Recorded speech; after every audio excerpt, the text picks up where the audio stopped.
terima kasih. Sebetulnya saya juga alumni UGM, dulu sempat masuk 3 bulan. Sebelum BPPT kita di Pusat Teknologi Material itu seperti yang diminta oleh Bu Ut, kita ingin menyampaikan pengalaman-pengalaman kami dan selaras dengan pembicaraannya Pak Margo tadi, bagaimana mendeliver produk kita ke industri. Nah itu sebagai targetan kita di BPPT. Nah, terutama tahun ini kita ingin menjajaki itu lebih jauh dari hasil-hasil kerekayasaan teknologi di tempat kami, dan tahun depan kita inginnya sudah mengarah ke spin-off seperti Pak Margo tadi bilang ya. Jadi dalam kesempatan ini saya berterima kasih kepada Bu Ud dan timnya telah mengundang kami di sini, dan ini merupakan satu kesempatan besar bagi kami untuk memperkenalkan beberapa pengalaman di Pusat Teknologi Material. Kalau saya bicara di sini mengenai kompetensi saya lebih mengarah ke energy storage dan polimer, jadi rada-rada jauh gitu ya. Nah, hari ini saya akan memperkenalkan lagi nanti tim kami untuk melanjutkan presentasi yang lebih detail. Nah, sebelumnya saya akan memperkenalkan dulu hasil-hasil teknologi kita.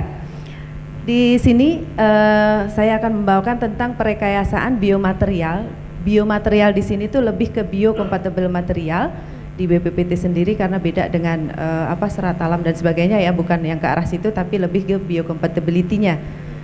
Oke.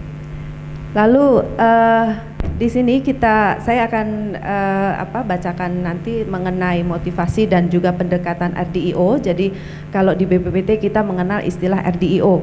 Nah, Research Development Engineering and Operation.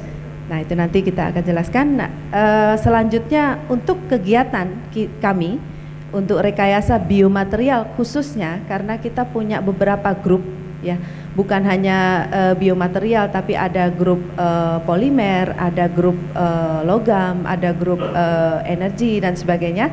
Nah di sini khususnya tentang biomaterial biokeramik hidroksiapatite nanti dijelaskan oleh Pak Agus Hadi. Lalu stainless steel, produk-produk kami yang lain adalah bone cement polymethyl methacrylate atau PMMA, dan yang terakhir ada design total hip joint replacement atau THR.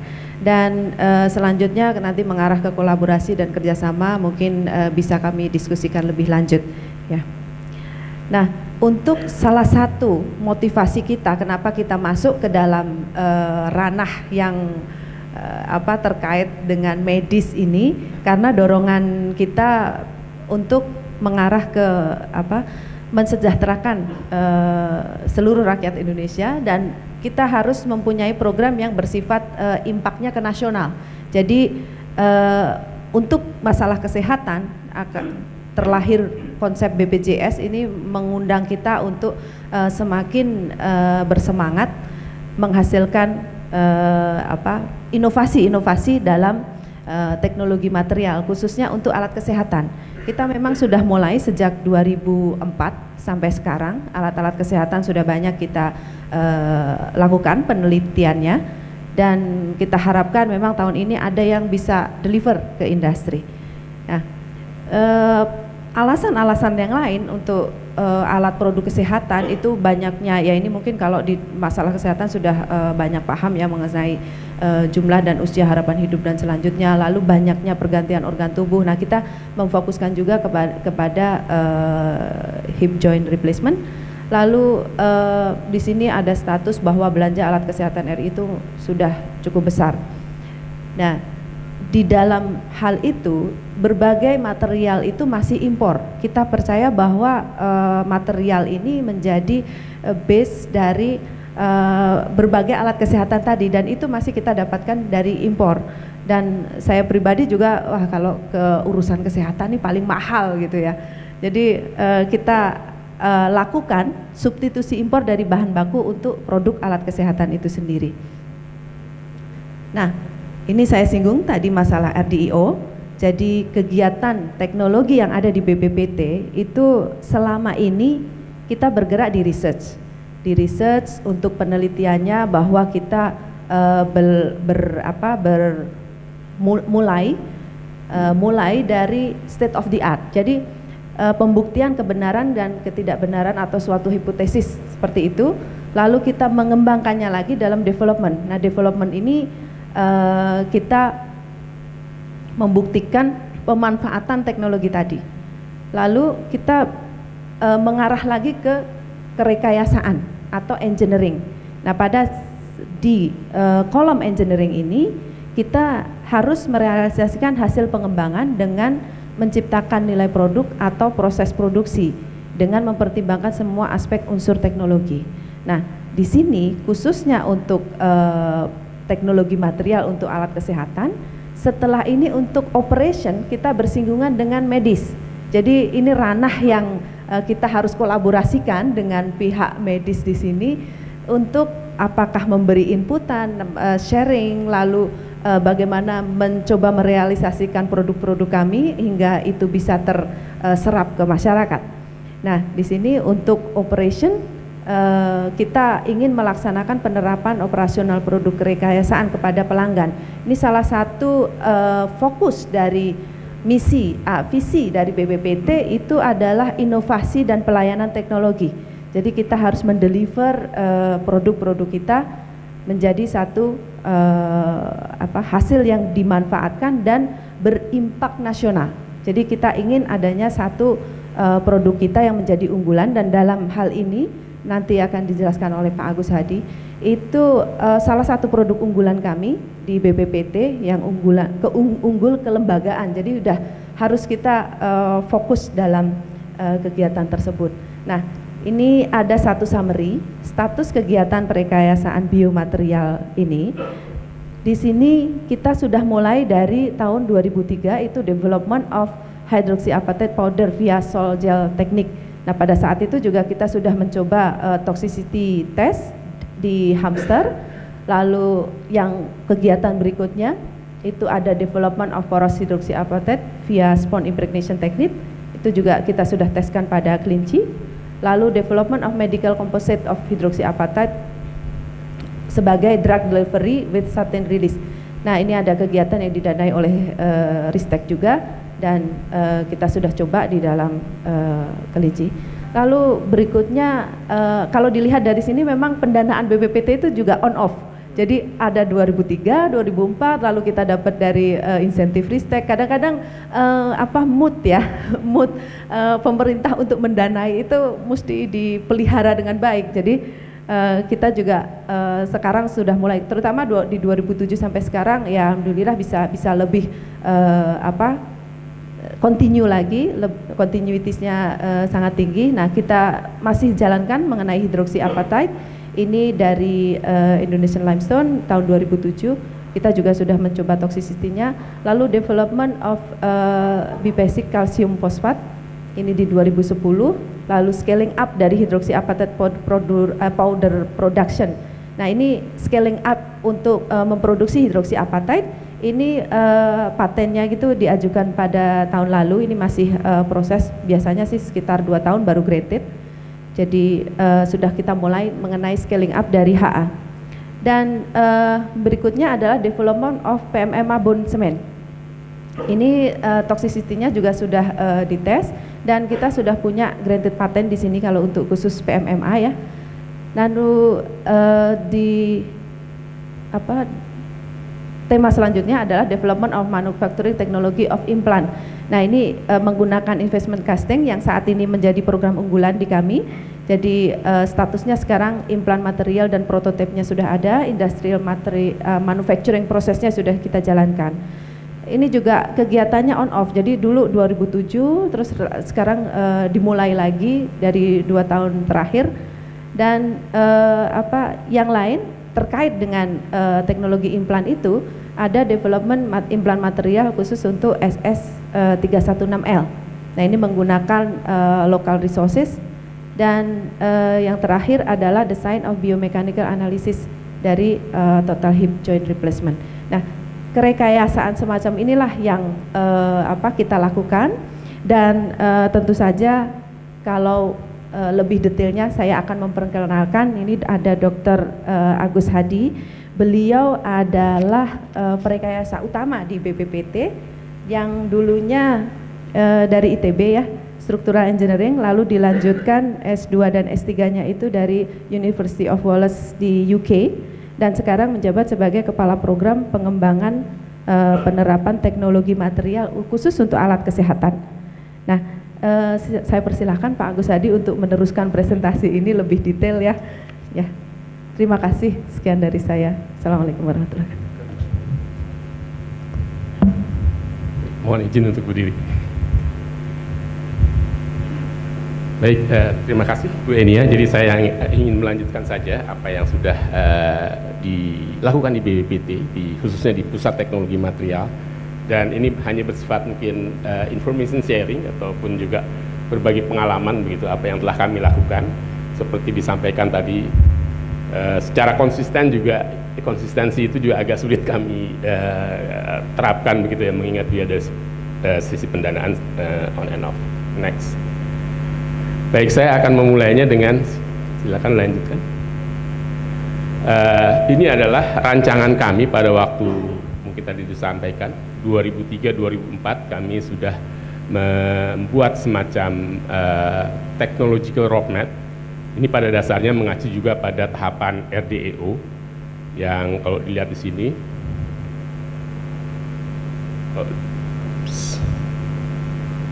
Salah dikit. Ya. Sudah kami lakukan untuk keempat mungkin ya, mungkin yang ini agak delay sekarang. Jadi yang pertama tadi sudah disampaikan, ini yang bersifat bioseramik HA, topik bioseramik HA memang sudah lebih awal dilakukan. Jadi pada tahapan RDEO-nya kita membagi research and development di fase ini, semua pada dasarnya semua metode-metode sintesa yang dilakukan terhadap material. Kemudian pada engineering ini ada yang di tahap awal berupa desain dan kemudian juga menjadikannya juga produk, maksud kami produk ada di level prototyping. Dan sebetulnya ini yang kami sangat harapkan interaksi dengan, apalagi di sini kalangan medisnya banyak, adalah operation test and evaluation. Jadi ini merupakan katakanlah barrier yang harus ataupun standar yang harus kami tempuh untuk masuk ke pasar di sini. Jadi ini yang tadi disampaikan oleh Bu Enia, bioseramik HA. Kemudian di sini juga PMMA, kebetulan kami sudah mendapatkan paten granted dari Indonesia tentunya. Dan di sini yang bersifat simulasi. Sebenarnya kami ingin menggabungkan katakanlah roadmap yang bioseramik dengan nanti ada di logam di sini, membuat kompositnya, artinya implan. Jadi yang dimaksud dengan alat kesehatan di sini kami berkonsentrasi pada implan, bukan sifatnya devices ya, seperti itu. Ini contohnya saja, saya akan cepat saja. Mungkin di sini perekayasaan yang dilakukan oleh tim bioseramik, di mana kami sudah membuat dari bahan baku lokal. Di sini batu gamping yang didapatkan dari sumber daya lokal, dan sudah berhasil membuat bentuk serbuk dan juga yang berpori. Dan ini nanti akan saya sampaikan sekilas tentang overview saja sebenarnya apa yang sudah didapatkan, baik itu pengujian di laboratorium medisnya. Berikutnya, ya ini memperlihatkan bagaimana di level mikrostruktur, ini adalah XRD yang dilakukan teman-teman untuk menjamin bahwa mendekati dengan human cellulose bone ya. Jadi porous structure, microstructure kami yang dapatkan seperti ini adalah yang dari human bones-nya. Berikutnya. Nah, untuk cytotoxicity test kami bekerja sama dengan RSU Dr. Sutomo dan FK Kedokteran UNER juga di sini, di mana pada waktu itu kami menguji dengan culture fibroblast, ini kodenya BHK21, dan kita ingin melihat biocompatibility-nya dan sitotitasnya, apakah ada kematian sel dan kerusakan sel. Yes, ini semuanya adalah perangkat yang dilakukan di Rumah Sakit Dr. Sutomo dan bekerjasama juga dengan Fakultas Kedokteran di UNER. Berikutnya, Ini memperlihatkan juga hasil-hasil yang sudah kami peroleh, artinya dari sisi jumlah presentasi sel mati untuk masing-masing kelompok. Kami meriset bahan baku berbasis koral dan bahan baku berbasis gamping. Jadi semuanya kalau kita lihat secara keseluruhan saja bahwa sudah disimpulkan tidak bersifat toksik dan adanya percepatan pertumbuhan sel fibroblast yang diperoleh dari dua jenis HA ini. Berikutnya juga kami melakukan pada biocompatibility, mungkin tadi toksisitas ya, di sini biocompatibility yang diimplankan pada kelinci di sini, dan terlihat di sini pertumbuhan yang diukur ada pertumbuhan kolagennya dan bagaimana bioseramik itu diserap oleh tulang bone-nya. Berikutnya, ini juga pengamatan secara radiologisnya,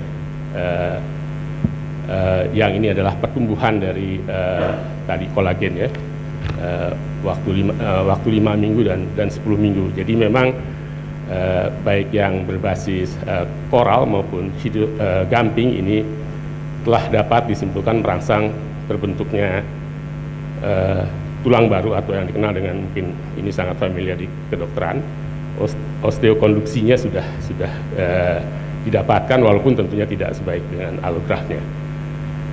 Kemudian juga biometria hidroksiapatit ini seperti dilihat di sini sudah menunjukkan adanya absorpsi material yang lebih lambat tentunya dibandingkan dengan donor tulang allograft. Jadi ini sekitar overview saja apa yang sudah didapatkan dari penelitian di bioseramik HA. Berikutnya.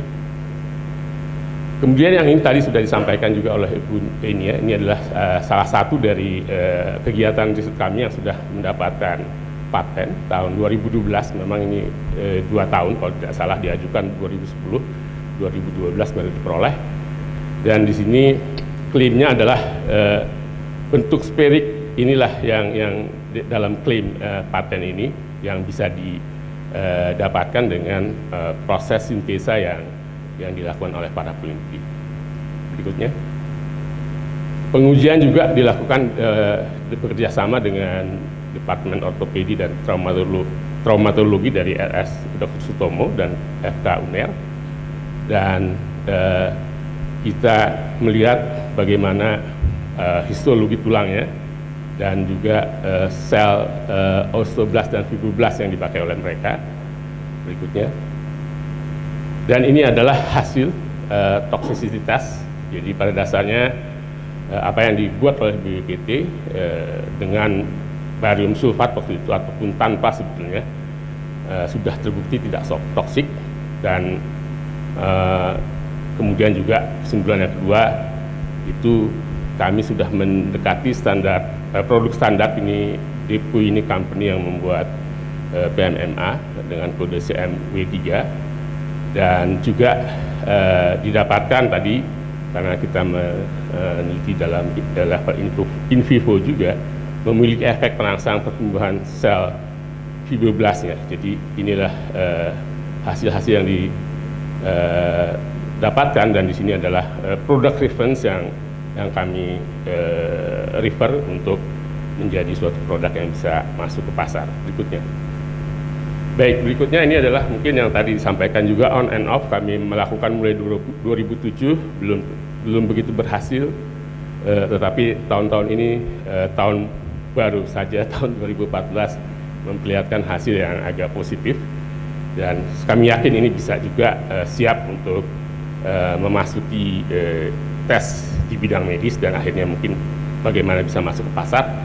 Dan tujuan kami tadi seperti disampaikan, semangatnya adalah bagaimana kita menggunakan juga bahan baku lokal. Ini kami bekerja sama dengan PT Antam dalam hal bahan bakunya, ferronickel di sini. Ini memperlihatkan saja dari bahan alam, ada pemurnian, kemudian pembuatan shot, dan akhirnya membuat bahan baku stainless steel. Berikutnya. Next. Jadi pada kegiatan ini kami akan melakukan apa yang dinamakan reverse engineering. Jadi kita melihat dulu suatu komposisi yang produk import dari Swiss sebetulnya, yang sudah biasa dilakukan atau digunakan oleh dokter untuk suatu operasi traumatologi. Di sini adalah hasil spektrometri dari sampel tersebut. Jadi ini adalah produk yang sudah komersial di lapangan berikutnya. Dan kami melakukan alloying pada dasarnya, yaitu melakukan perhitungan material balance dan menambahkan tadi bahan baku lokal ini kepada bahan baku yang ada di yang diperlukan untuk membentuk grade stainless steel. Dan kalau kita lihat di sini ada beberapa memang harus adjusting alloy-nya kita lakukan. Berikutnya, ini tadi memberi gambaran saja bagaimana dari bahan ferronickel pemala ini kemudian ada bahan baku ferrochrome-nya, dan kita membuat alloying untuk SS316L. Berikutnya. Nah, dari sisi desain sebetulnya juga sekarang lebih memudahkan karena kita sudah perkembangan teknologi komputernya sudah memungkinkan, bahkan yang sifatnya imaging ya, sebetulnya ini dari imaging bagaimana kita merekayasa ulang suatu produk yang sudah ada di pasar dan mengcapture geometriknya dengan kami menggunakan CATIA. CATIA ini sebetulnya adalah program yang biasa dilakukan atau digunakan dalam bidang-bidang engineering, aerospace, automotive engineering, itu biasanya melakukan desain geometrinya dengan CATIA. Berikutnya. Dan pada tahun 2014 ini kami mematangkan kembali apa yang dikatakan dengan investment casting technology, dan kami berusaha bekerja sama dengan industri. Jadinya dari awal industrinya ini sudah ingin kami libatkan dalam katakanlah kalau di level kami prototyping produk. Dan kita memilih di sini 3 produk implan terpilih dan membuat cetakannya. Jadi satu cetakan itu akan terdiri dari 3 komponen implan yang akan di casting. Berikutnya. Ini adalah tadi. Jadi investment casting ini pada dasarnya membuat dulu namanya cetakan lilin, kemudian juga membuat gating sistemnya. Di gating sistem ini nanti tempat menurunkan logam cair yang akan dimasukkan pada bentuk-bentuk yang tadi, bentuk cetakan yang pada dasarnya diawali dengan pembuatan cetakan lilin, dan memang kami masih menggunakan sifatnya gravitasional, jadi gravitational casting. Dan ini kemudian dilapisi dengan keramik sebagai nanti final cetakannya. Jadi ini kita namakan pohon cetakan. Jadi satu pohon itu bisa 12 sampai 15 implan. Ini kami melihatnya di sini suatu teknik manufacturing yang bisa massal gitu ya. Berikutnya. Ini juga proses yang dilakukan mulai dari waxing, kemudian pemanasan cetakan keramik. Ini pada dasarnya menghilangkan tadi bentuk yang lilin tadi, kemudian penuangan secara gravitasional dan pembongkaran, dan hasilnya adalah implan SS316L yang bentuknya juga cukup intricate, cukup kompleks, sehingga kami percaya dengan teknologi ini memungkinkan, dan ini sudah di-exercise di industri, jadinya industrinya pun sudah ada. Next. Kami juga meyakinkan sekarang dari sisi mekanik ya, di sini apa yang tadi dipadukan itu ternyata sudah memasuki range paling tidak pada material implan, misalnya ini dari Sintes, di mana sebetulnya nilai-nilai yield strength-nya ini sudah kami lewati, dan juga ductility yang sudah mendekati target. Berikutnya, nah, juga di sini kami mengukur hardness testingnya, Rockwell hardness, dan kalau kita lihat memang masih agak jauh nih. Saya pikir nanti tim logam dapat menyelesaikan dengan waktu yang cepat, karena kami juga belum melihat nanti dari sisi microstructure-nya pada spesimen kami, dan mungkin dugaan kami ini masalah heat treatment saja yang belum benar dilakukan di industri. Berikutnya. Baik, mungkin dari sisi biocompatibility ini dan toxicity masih belum kami lakukan, jadi ini mengundang tim peneliti medis untuk berkolaborasi dengan kami sehingga bisa menghasilkan nanti produk yang kompatibel ataupun dapat diterima secara medis. Berikutnya. Nah, yang terakhir ini adalah bagaimana juga pada tim kami mengembangkan kegiatan desain dan analisa biomekanik khususnya untuk hip joint replacement. Jadi bentuk yang kompleks ini kita simulasikan pada sistem CAD, Computer Aided Design, Computer Aided Engineering, bahkan bisa nanti sampai manufacturing. Next. Ini adalah juga tim yang di tim kami yang di exercise adalah model total hip replacement ini, dimulai dari desain awal sampai modeling berikutnya. Bahkan menggunakan finite element ini bisa kita dapatkan, ini semua 6 derajat kebebasan disimulasikan dan mengetahui bagaimana tabular cup-nya itu harus dibuat berikutnya. Jadi memang pendekatannya aja design right first time, jadi semuanya kita by design dulu kita lakukan. Nah, ini yang dikenal biasanya mechanical structure, ini melakukan namanya stress analysis berikutnya. Mohon maaf, 2 menit lagi Pak. Ya, baik, berikutnya saja, ini juga contoh-contoh yang sudah kami teliti dan untuk tribologi sebetulnya berikutnya. Nah, dalam konteks tadi kalau kami lihat dari pembicara sebelumnya tentang bagaimana inovasi itu dilakukan, next.